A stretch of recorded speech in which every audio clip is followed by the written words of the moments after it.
What happens when a mother's love is twisted into a web of lies and manipulation is one of the most chilling true crime cases of the decade. A story of a daughter forced to play the role of a sick child for years, trapped in a world of deception, isolation, and unimaginable abuse. But in the end, Gypsy would take matters into her own hands, forever changing the lives of everyone involved.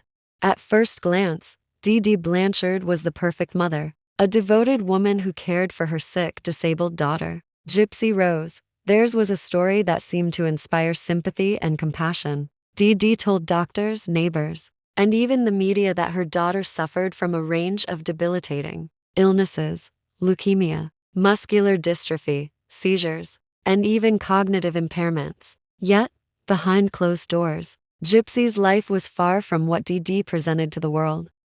In reality, Gypsy was a healthy young woman, but Dee, suffering from a psychological disorder known as Munchausen syndrome by proxy, went to extreme lengths to fabricate these illnesses. Dee convinced Gypsy and the world that she was chronically ill, using her daughter's condition to gain attention and sympathy. She staged medical records, falsified doctors' reports, and even shaved Gypsy's head to make her look like she was undergoing chemotherapy. The deception extended to the outside world too. Dee collected donations from well-meaning individuals, received free trips from charities like Make-A-Wish, and even convinced Habitat for Humanity to build them a house. People thought they were helping a mother and daughter in need. Little did they know, Gypsy was trapped in a nightmare, unaware of the truth.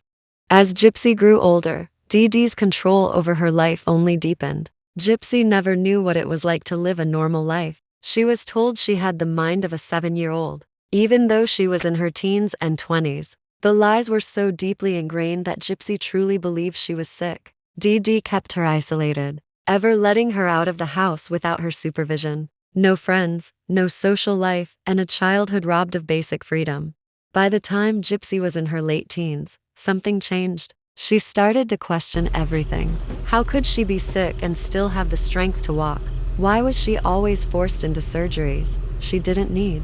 Slowly, Gypsy began to realize that her life wasn't what it seemed. It was on the internet that Gypsy found someone who seemed to understand her. Nicholas Godejohn, a troubled young man. Nicholas had his own issues with mental health, but the two bonded over their shared isolation. Over the next few years, their online relationship blossomed into a romantic one.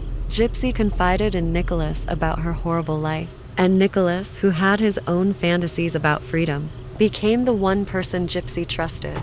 The murder was discovered the next day, and the police were quick to launch an investigation. The murder was so unusual that the authorities didn't know where to start, but it wasn't long before the police found a clue. The pair's Facebook post, "That bee is dead." The police traced the post to an IP address in Wisconsin, and the pieces of the puzzle started to fall into place. Gypsy Rose Blanchard, once thought to be the victim, was now the suspect.